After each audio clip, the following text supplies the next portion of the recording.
நம்ம எல்லோரும் என்ன நினச்சிட்ருக்கோம், வாழ்க்கையில் எனக்கு அது கிடைக்கல, இது கிடைக்கல, நான் இந்த வசதி கம்மியாக வாழ்ந்துட்டுருக்கேன், நான் இப்படி இருக்கேன், நான் அப்படி இருக்கேன், எனக்கு எதுவுமே கிடைக்கல, நான் நினச்சதெல்லாம் நடக்கவே இல்லை நினச்சிட்ருக்கோம். ஒன்று புரிஞ்சுக்கோங்க,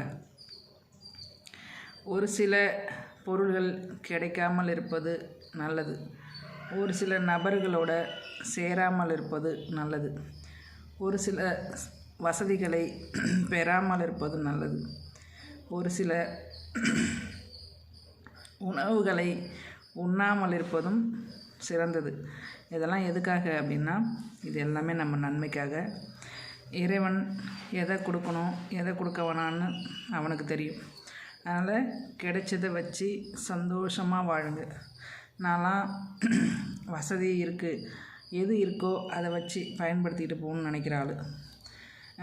அது இல்லை இது இல்லைன்னு எதையுமே நான் சொல்கிறதுக்கு ஒன்றுமே இல்லை. ஏன்னா நமக்கு என்ன கிடைக்கணும்னு இருக்கோ அது கண்டிப்பாக நம்ம கைக்கு வந்து கிடச்சிடும். அது கிடச்சிதுன்னா அது நம்மளை விட்டு போகாது.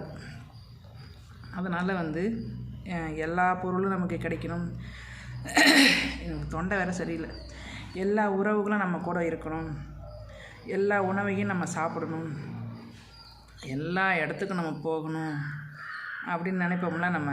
அது பேராசை. ரெண்டாவது, பேராசையாக இருந்தால் கூட ஒரு சில விஷயங்கள் நடக்காது இருக்கிறது நமக்கு வாழ்க்கைக்கு நல்லது, நம்ம உடம்புக்கு மனசுக்கு எல்லாம் நல்லது. அதனால் எந்த வசதி இருக்கோ அதை வச்சு வாழ கற்றுக்கோங்க. நன்றி, வணக்கம். நல்லா இருந்தால் பிடிச்சிருந்தா லைக் பண்ணுங்கள், ஷேர் பண்ணுங்கள். ஆனால் வாழ்க்கையில் எனக்கு அது இல்லை இது இல்லைன்னு எதுவுமே சொல்லாதீங்க. இருக்கிறது இறைவன் கொடுத்தது, இனி வரப்போகிறதும் இறைவன் கொடுப்பது. மனுஷன் கொஞ்சமாக தான் கொடுப்பான், இறைவன் அளவில்லாமல் கொடுப்பான். அதனால் எப்போதுமே இறைவனே நினச்சிட்ருங்க, மனுஷனை நினைக்காதீங்க. மனிதன் நன்றி கெட்டவன், இறைவன் நன்றி உள்ளவன். நன்றி.